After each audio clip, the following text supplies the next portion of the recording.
الرحمن الرحیم. دا سورة اخزاب تقریباً 15 آیاتونو لیکچر مخکې شوی دی. نن چې کوم سبق دی د سورة اخزاب آیت نمبر 6 7 8 دا درې آیاتونه د دې ترجمه او د دې مختصر تفسیر مطلب انشاءاللہ دا بیانېږي. شپږم نمبر آیات کې الله پاک فرمایي النبی اولا بالمؤمنین من انفسهم وازواجه امهاتهم واولو الارحام بعضهم اولا ببعض في كتاب الله من المؤمنین والمهاجرین الا ان تفعلوا الى اولیائکم معروفا کان ذلک فی الکتاب مسطورا. د شپږم نمبر آیات کې الله پاک څلورو خبرو ذکر فرمایي. لومبه خبره النبی اولا بالمؤمنین من انفسهم، پیغمبر علیہ السلام د مؤمنانو لپاره دومره زیات شفیق او مهربان دي چې دومره دی په خپل ځان باندې په خپل هم شفیق او مهربان نه دي.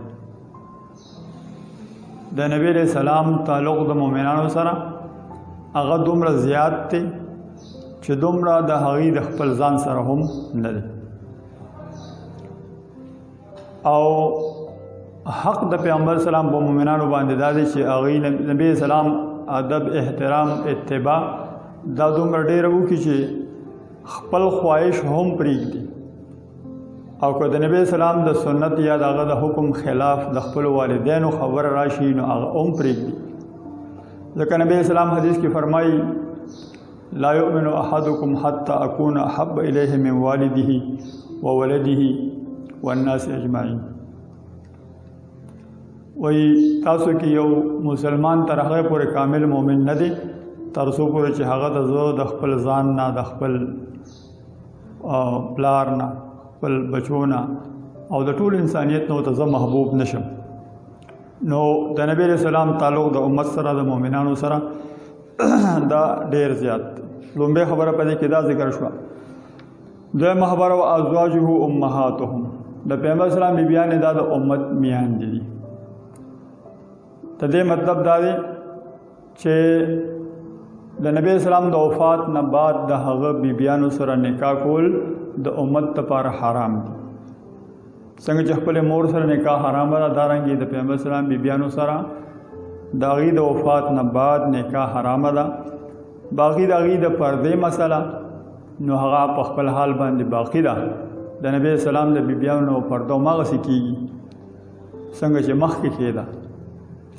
او دا د نبی علیہ السلام د بیبیانو لپاره صرف دا خبره ده د نبی اسلام لوڼه یا نور رشتہ دار زنانه هغې سره د امت افراد نکاح کولی شي، خو دا د نبی اسلام د بیبیانو خبره ده چې هغه د امت میان دي. د هغې داسې ادب احترام په زړه کې هم پکار دی، ظاهري باطني، چې څنګه سړی د خپل مور ادب احترام کوي.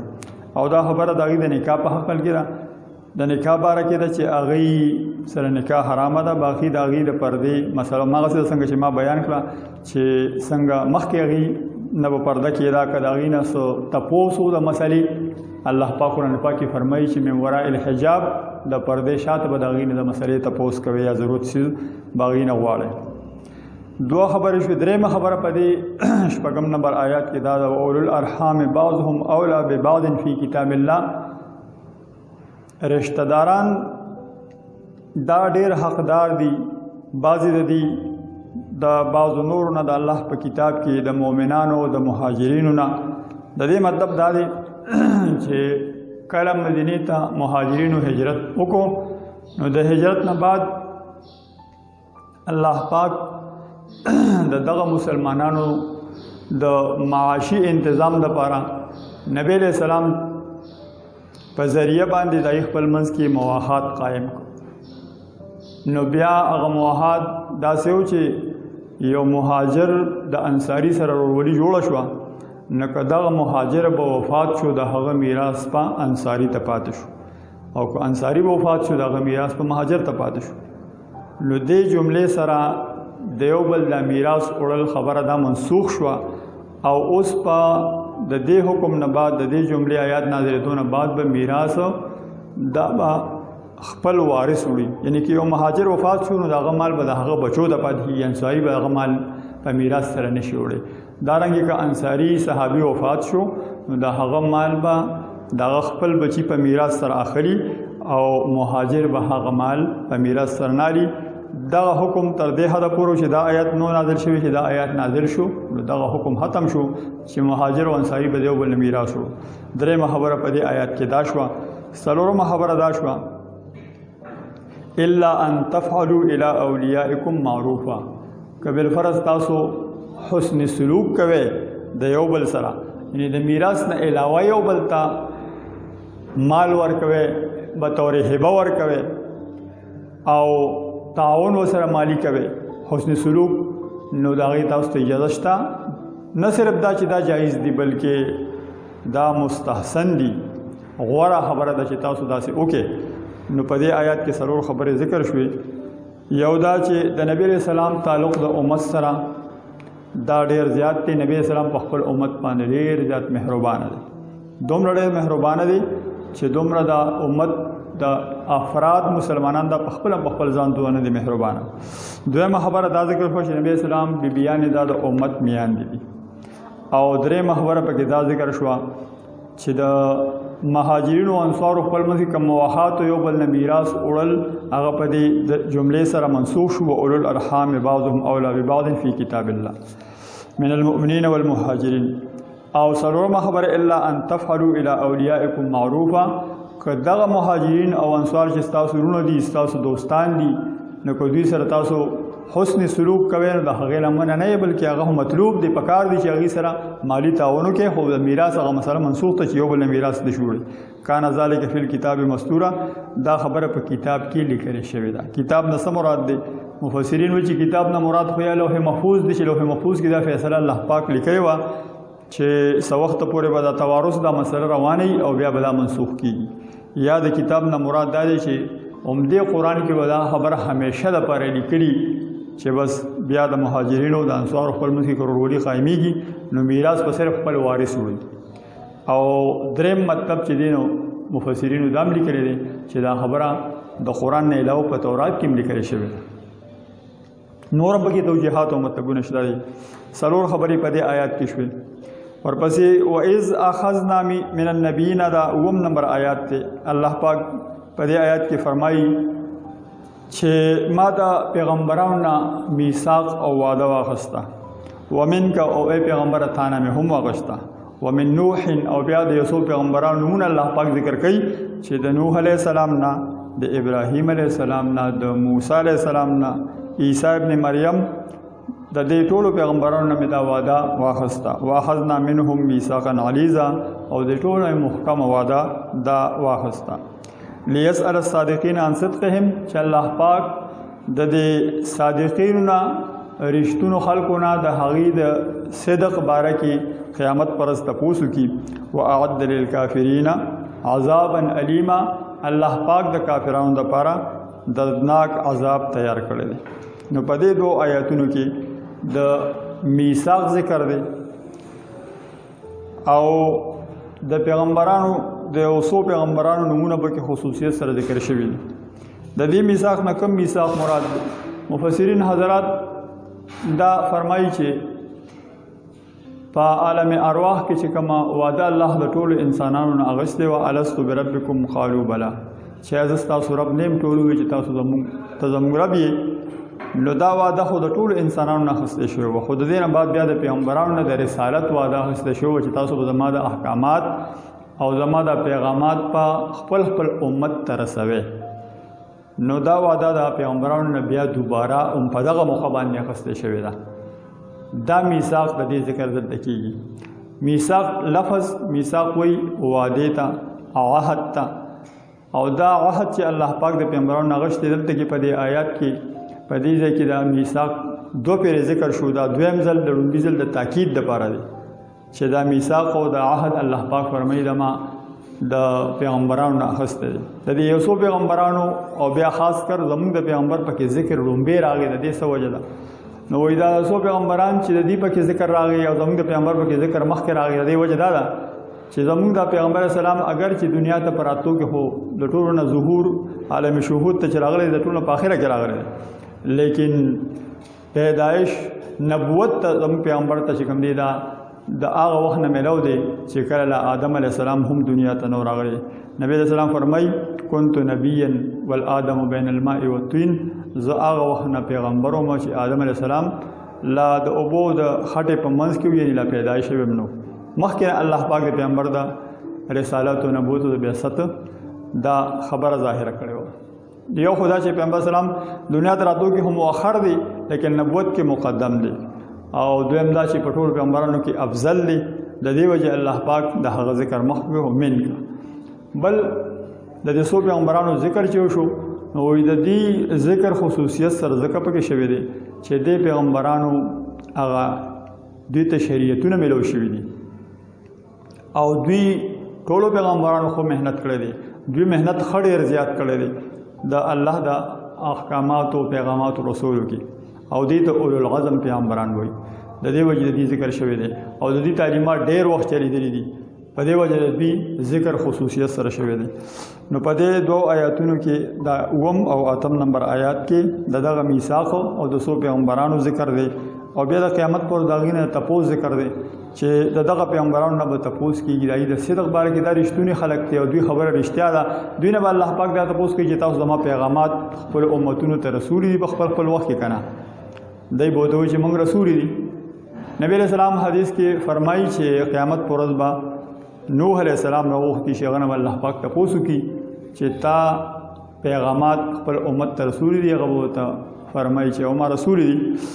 نو بیا به د هغه د امت نه تپوس چې تاسو د پیغامات رسولي دي، هغوی به ورته وایي چې نه موږ ته ستا پیغامات نه دي رسولي، ما جاءنا من بشیر ولا نذیر، موږ ته خو څوک یاروونکي یا زیر ورکوونکي نه دي راغلي. الله پاک نوح علیہ السلام ته فرمایي چې ستا ګواهان څوک دي، هغه به زمونږ پیغمبر یاد کړي حضرت محمد صلی الله علیه وسلم او دا امت په یاد کړي چې دا زما ګواهان دي. نبی اسلام بیا خپل امت ته خطاب کوي چې تاسو به بیا الله پاک راوغواړئ، تاسو نه به تپوس وکړي او تاسو به ګواهي ورکوئ چې او نوح علیہ السلام د خپل امت ته د الله پیغامات رسول دي. او دارنګې د مسند احمد یو حدیث دی چې د نورو پیغمبرانو د امتونو نه هم داسې سوالونه کېږي او هغوی به انکار کوي، او بیا به هغه پیغمبران چې تپوس وشي چې ستا ګواهان څوک دی، به دا امت او دا پیغمبر یاد کړي چې د آخري پیغمبر او آخري امت دا زما ګواهان دي، او دوی به ګواهي وکړي چې او دې پیغمبرانو خپل پیغامات رسولي دي. نو د آخري آیات کې لیسأل الصادقین عن صدقهم د قیامت دغه د شهادت خبره ذکر کېږي چې د صادقینو پیغمبران هم رښتوني دي، د هغې خبره هم رښتونې ده، د هغې د صدق پیغامات هم رښتوني وو، د هغې به هغې نه تپوس کېږي. او چې کومو خلکو د پیغمبرانو تعلیماتو نه انکار وکړو، ویې نه منل او تکذیب یې وکړو چې دا دروغ دي، الله پاک هغې ته لفظ کافر استعمال کو چې دا منکر دی د الله د خبرې نه، دغه د پیغمبر د تعلیماتو نه منکر دی، نو د هغه سزا څه ده؟ واعد للکافرین عذابا الیما. داسې منکرینو ته چې د حق نه منکر دي، د الله خو دغه د پیغمبرانو تعلیمات نه مني، نو د هغې دپاره الله پاک دردناک عذاب تیار کړی دی، هغه د جهنم اور دی، په هغې کې مختلف عذابونه دي. دا خو د دریو آیاتونو هغه مطلب او تفسیر مختصر. لفظی معنی ته وګورئ تاسو، النبی اولا بالمؤمنین من انفسهم، پیغمبر اسلام ډیر حق لري د مؤمنانو نه، من انفسهم د هغوی د خپلو ځانونو نه هم.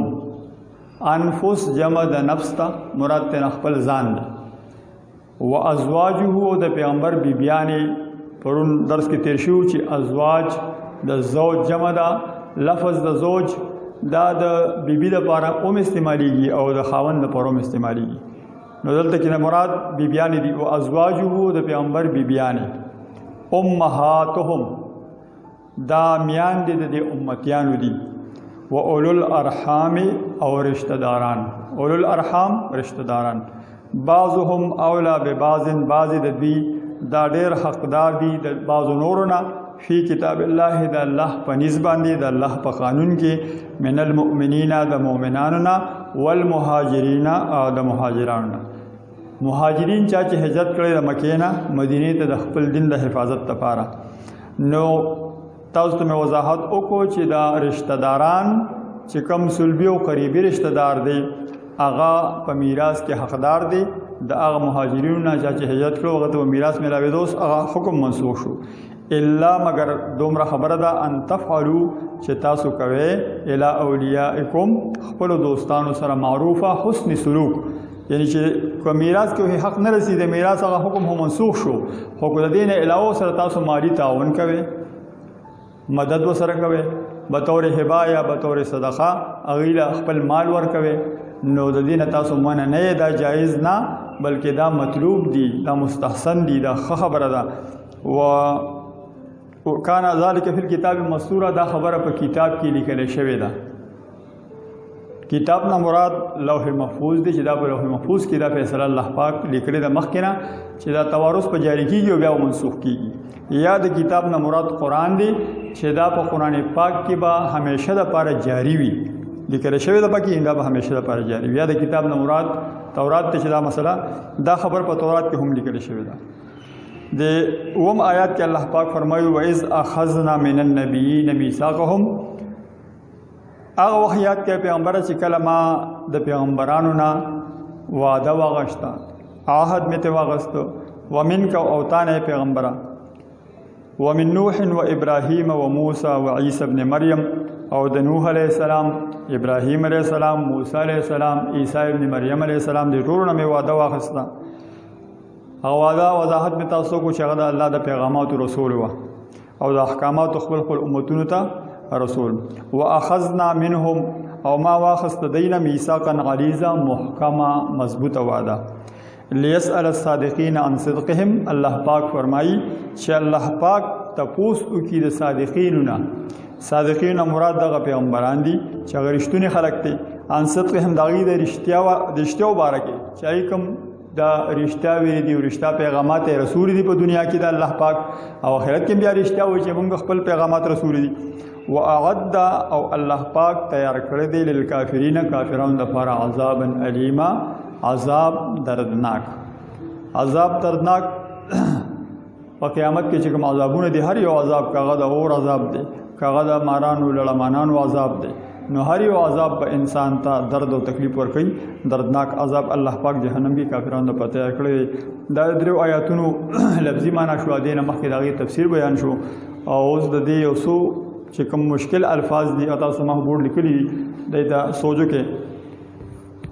لفظ د شپږم آیات کې چې راغلی دی اولا زیاده قریب مقدم، یعنی پیغمبر اسلام زیات نږدې دی او زیات مقدم دی دغه حق مؤمنانو ته، د هغوی د خپلو ځانونو هم. اولو الارحام منه رشته دار، هغه قریبي رشته دار چې په میراث کې د هغوی حق رسي.